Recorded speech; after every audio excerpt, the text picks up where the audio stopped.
Assalamu alaikum and welcome. This is the only way. Oh, we're into 2026. What will be the top stories dominating this year? These are our thoughts. We'd love to hear from you. So let's kick off with what's the number one issue or the first issue you want to talk about that's going to happen in 2026? Yes, I'm Shani. So yes, probably interesting topic at the start of the year. Okay, so probably in no particular order. Probably the first one is normalization between Israel and the surrounding Muslim nations.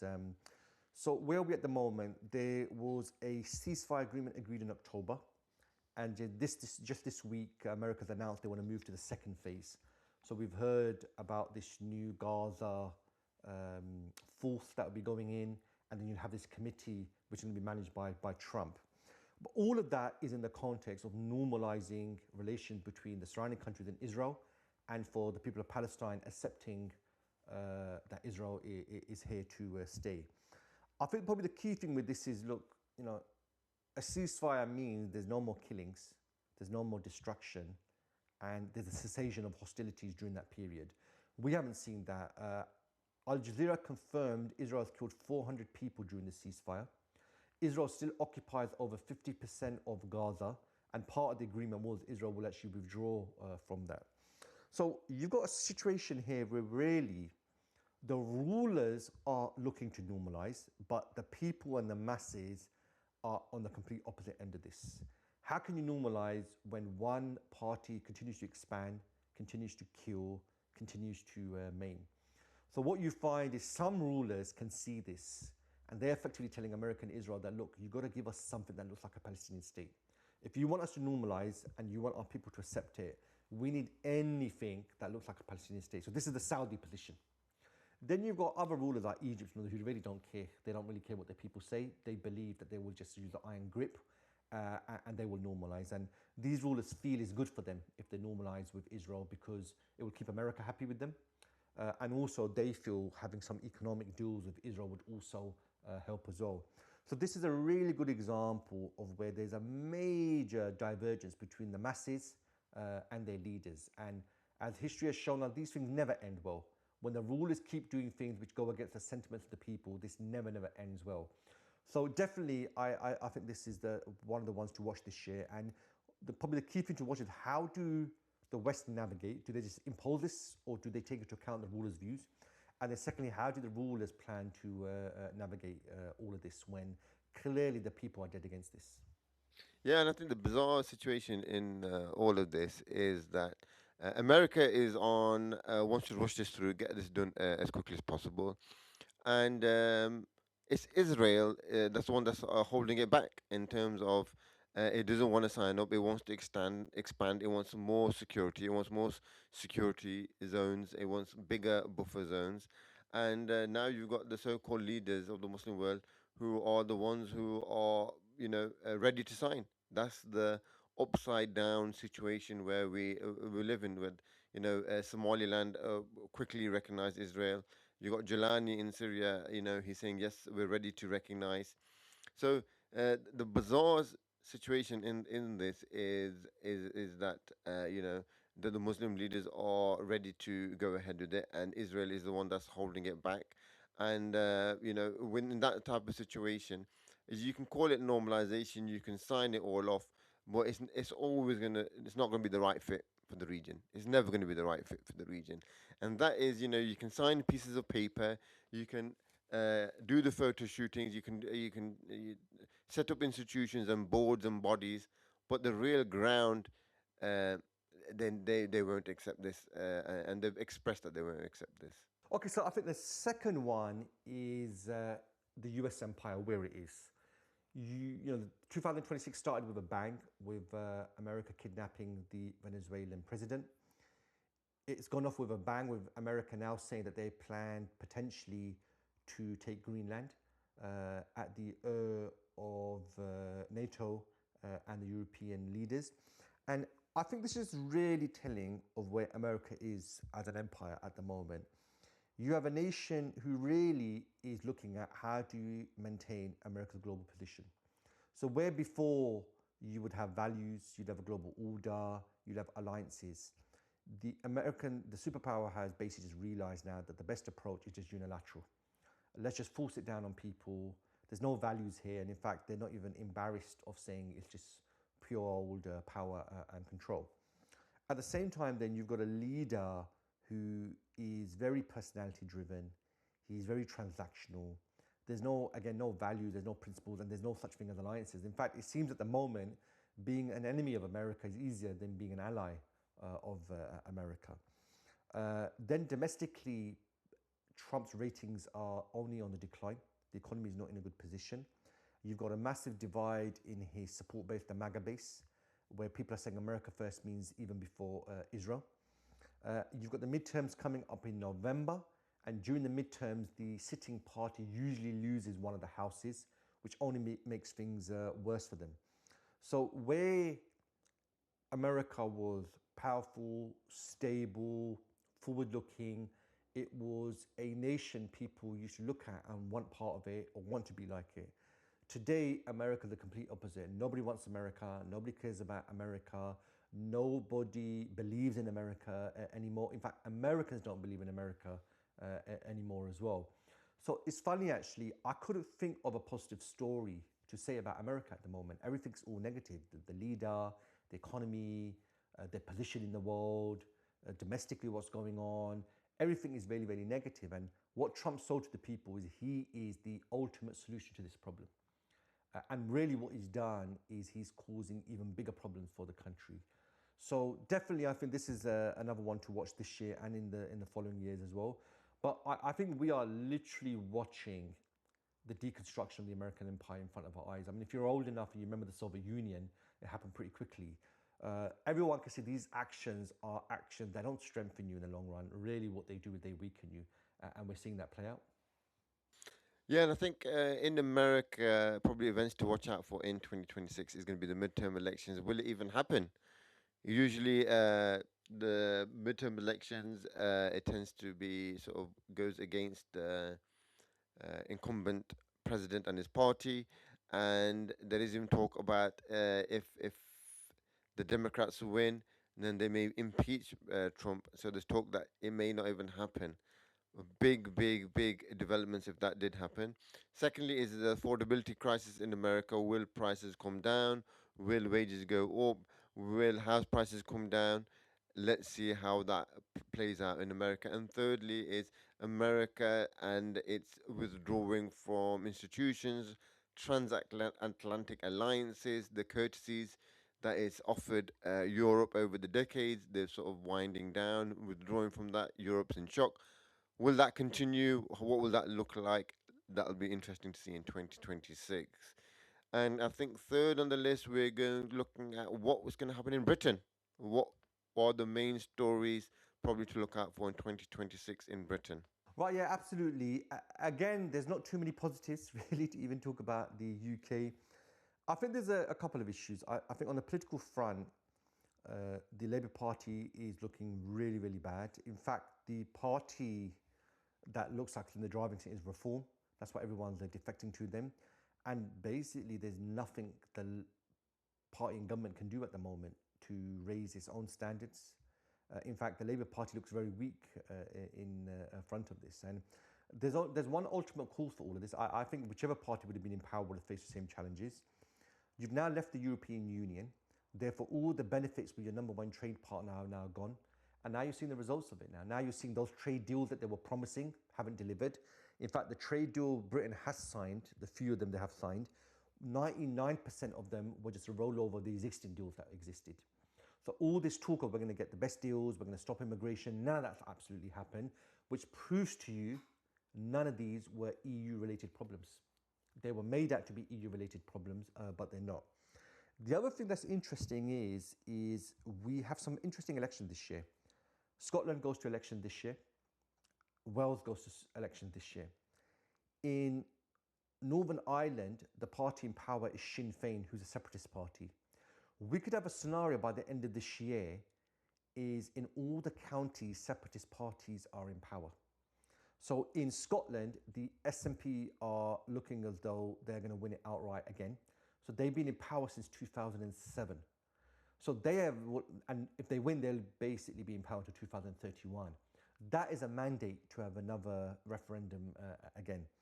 In Wales, this is the first time Plaid Cymru is looking as though they're going to defeat Labour. And they are effectively a separatist party as well. And in Northern Ireland, Sinn Féin's in power. So you could have a scenario by the end of this year where, apart from in England, all the other counties are separatist parties. I do feel in the long run, what is the benefit of Wales, Northern Ireland, and Scotland being part of this union? You've left the EU now, that hasn't helped. The Republic of Ireland obviously still part of the EU. What benefit is there? The party's struggling, the party in power. Westminster is, if they're not fighting amongst each other, they can't really deal with the issues. The trade deals and the economic revival that was supposed to happen isn't going to happen. So really the Scots, the Welsh and the Irish are better off going on their own.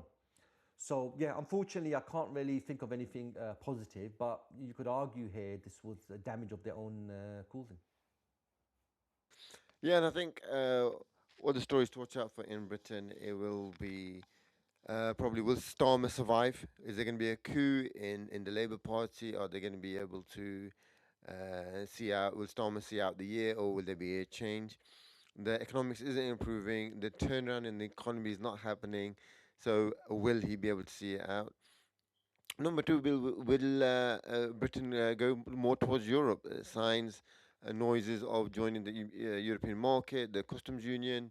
A lot of talk against Trump now coming out. So will they more towards Europe? And thirdly, is how will they start can't get my words out. Can't getting people to join the army. What will that look like? How will that be funded? So a big changes in the landscapes of the UK probably in the coming year. Number four, Iran. What is happening there? Will it see it out? In the news a lot. Protests, marches. What do you think is going to happen in Iran in this coming year? So it seems as though the regime has survived for the moment. But I think it's important to keep in mind that what led to this current unrest was economic. The currency collapsed and shopkeepers were struggling, so they went on strike. So that's where it started, and then eventually this turned into effectively an uprising against the regime. Now, this clerical regime is supposed to be celebrating the 47th year of its anniversary next year. I think that's going to be a bit of a struggle now. But what's happened is strikes and uprisings happen on average every 2 years in Iran. Because what's happened is people have just had enough. They've had enough of the regime. The regime doesn't represent them anymore. And the economic situation is really bad. I mean, if you take away the sanctions America's put on this country, you've got 10,000 clerics who basically dominate the country, and their friends and their families and their supporters control the economy. This global project that the Iranians were always sold, the Shia project, well, the result of that is Iran was attacked by Israel and America. So people just don't buy it anymore.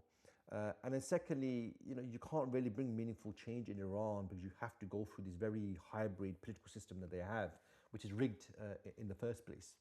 So I think the regime may have survived on this occasion. However, this is only going to get worse. You're going to have more and more uprisings. And what's interesting is with Iran, 50% of Iran's population is Persian. The other 50% is minorities. And these minorities have never been trusted, and the Iranian leadership has always presented them as separatists, which they are. So 25% of Iran's population are Azeris, so they're in the northwest of the country. They are two separatist regions that want to separate from Iran, become part of Azerbaijan. Then you've got 10% of the population that are Kurds. So Masha Amini, if you remember her, the sister that died because she wasn't wearing a hijab properly, she was Kurdish as well. Then you've got 5% who are Arabs. They have never been considered loyal to Iran, and they live in the oil-rich region. And then on the other side, you've got the Balochis, who are 5% of the population. They have separatist movements, and they've even done an insurgency against the regime. So these people have even got involved in the uprisings that we saw as well. So I think the regime may have survived on this occasion, and their whole strategy seems to be now just iron grip. So Ayatollah Khamenei, the supreme leader, he accepted that there were massacres and the regime went too far. And he had to, because he had to placate the people. So yeah, I think Iran, this clerical regime's longevity is seriously in jeopardy at the moment. And I think, you know what, they may have survived on this occasion, but I think their days are numbered. Yeah, I think I agree with everything in terms of I can't see a change happening. The it's a big country, 100 million. How do you manage a regime change? And the deep state in Iran is quite big. The armies are very big. A lot of generals, a lot of senior command. So there is a big, strong depth within the deep state, and it's not easy to sort of change that over to another regime or another figurehead. They do have issues with water supply, Afghanistan building dams, restricting the water supply. So I think it's very symptomatic and very similar to many of the countries in the Middle East of basic needs, water supply, energy, all these sort of issues, infrastructure is suffering the same things. But will regime change happen? It probably won't. So number five, we've got AI implications, stock market bubbles, and will it land this year? Yeah, so with AI, we've got a couple of issues that seem to be emerging. Now, firstly, AI is the technology of our era and the future. We've already seen in terms of ChatGPT and other areas what it can potentially do. And we're at that stage where there's nothing AI cannot do. However, physically, it hasn't happened yet. So that's the one side of it. The other side that we're seeing is the take up of AI, incorporating AI in the corporate board has been very, very slow. So what you're seeing is a lot of money is going into the initial AI, which is large language models that allow ChatGPT to work. A lot of money is going into them, but we're not seeing a major take up in terms of in the corporate world where they incorporate into their systems, in their processes. So we're coming to the point now where there's a big promise, a lot of money has been invested in the earliest model, but the companies that are inventing these things and the financial world, they're not seeing the returns on this yet. So that's why there's a big fear now that we may be seeing a bubble emerge at the moment. There are a couple of other issues. Regulation over the AI is becoming an early problem era. If you're as old as I was when the internet came around, if you remember Napster, there was no rules at that time of downloading music. Napster was a free download app, and then eventually legislation came in where you couldn't do that or you had to get the rights. We're seeing early move on regulation with AI, and two approaches are emerging. You've got the American approach, which is literally let's just liberalize and let people do what they want, and they feel because America's got most of the big AI companies that will allow them to dominate it. And what that's allowed is things like Grok, where you can get an actress a picture and they will take her clothes off. And that's why you're seeing a lot of pushback against this. Then you've got the European approach, which is to regulate it, which is to manage it. And one of the reasons why Europe takes this approach is because if American companies are going to be leading this, then they will have access to a lot of data and a lot of information about European consumers. So they want to restrict that. So what they want to do is similar to what they did with GDPR, where the information has to be secured and how much data you can keep is quite limited as well.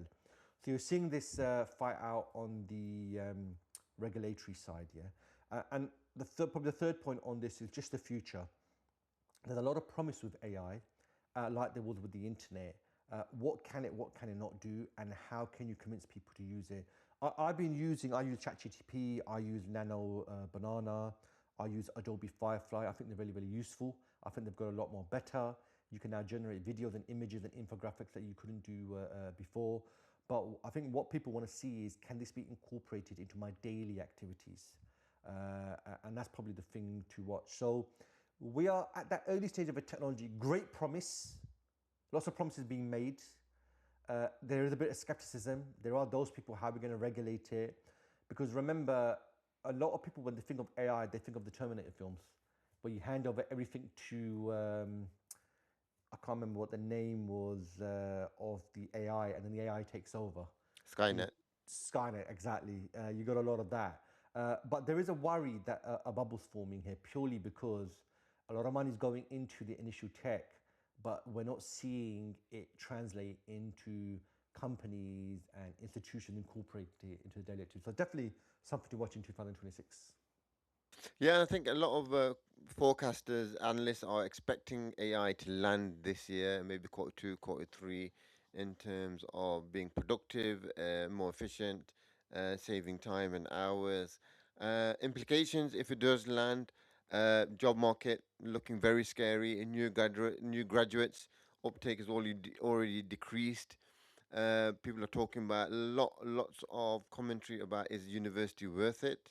Will it lead to a better job? And even the development of humanoids is going to be based partially on AI in terms of that's the software that allow it to be able to do functions in a human-like way, leading to jobs in factories being taken in the home. Again, implications. You can see why America is deporting. They're saying we don't need the workers. You can see Europe struggling as it doesn't have AI companies, it doesn't have robotics, and you can see China's really taking this on board. And secondly, again, the implication on families. You won't need as many children, you won't need this family. It is going to become a sort of your third child, your fourth child in your home will be a robot. So these are very, big paradigm shifts and changes that could happen if AI lands and is expected to land or start to land this year. And last but not least is the Muslim world. What do we look out for in the Muslim world in 2026? Yeah, so I think probably the two key issues is politics and economics. On the economic side, look, we have the same problems. We have economies that just don't work for the people. You have the Muslim world where the economies are dominated by feudal landlords, monarchs, families, whilst the vast majority of people just make ends meet. So if you look at the uprising in Iran, it was economic related. In Egypt, the economy is struggling. If you look at Sudan, Algeria, Egypt, then you've got Pakistan, Indonesia, Bangladesh. These are the largest Muslim populated countries. All of them still have significant economic issues. And in all of them, you have rulers in place who just don't represent the people. And most of them, I mean, minus probably Indonesia, they use the iron fist to maintain control. You look at Egypt, you look at Algeria, really the rulers are using iron fist to keep things in order. So what that means is in all of the Muslim world, you're likely to see discontent. This will likely lead to protests and uprising. And the Arab Spring was a manifestation of that. And all the conditions that led to the Arab Spring, none of those issues have been resolved, and some of them are far worse today. And I think we're due another Arab Spring, but I think this time the Arab Spring will be much wider than the Arab world, because if you look at Bangladesh, if you look at Indonesia, if you look at Pakistan, if you look broadly even further into Africa, it's the same issue. The economics just doesn't work for the people. People can't make ends meet, and the rulers keep maintaining an iron fist to keep their positions. So I think something's got to give, and the American empire might find there's too many uprisings, too many of the rulers have been overthrown going forward. So all of these things are interlinked. If you look at it, the five issues we're going through, you can't really separate them all. They're all interlinked to each other. Yeah, and I think for the Muslim world, the thinkers, the commentators, the average man, throughout the last 80 years, even longer, it's been espoused to them that the Western ideals, the Western systems, values, institutions, way of working is what's going to lead to a better future. Whether that's economic institutions development, whether that's social institutions and development, human rights, democracy, all these aspects. And now, like you say, we're at the front row seats of seeing the West collapse in fight. All its values are falling apart. The transatlantic alliances, they're all falling apart. So I think that psychological burden on the Muslim world, on the people there, of how can we think for ourselves, how can we decide for ourselves when the West is so fantastic and has got it so right. I think it's all unraveling now. It was just a short-term, prosperity, and now for the Muslim world, I think 2026 is going to be the year of how do we take the Muslim world forward. Gaza and Syria has shown. humanity is out the window, and the inflation, the tariff wars have shown amongst friends, the fighting over bread. Greenland is showing actually, stability through nation states doesn't work, through treaties and alliances doesn't work. And I think it'll be a year for the Muslim world to really think about its own future, its own destiny, and the glass ceiling has been broken now. I think, it is a shift in, we're not bound or constrained by the high and mighty and morally correct West. Rather, actually, it can decide and think about its own future and which way it wants to go. So these are top six stories for 2026 to watch out for, to think about. What do you think? Are they right? Are they wrong? Is there anything to add? And what are your top six stories? And remember to leave a comment below, like, share, and subscribe. And Assalamu alaikum wa rahmatullahi wa barakatuh.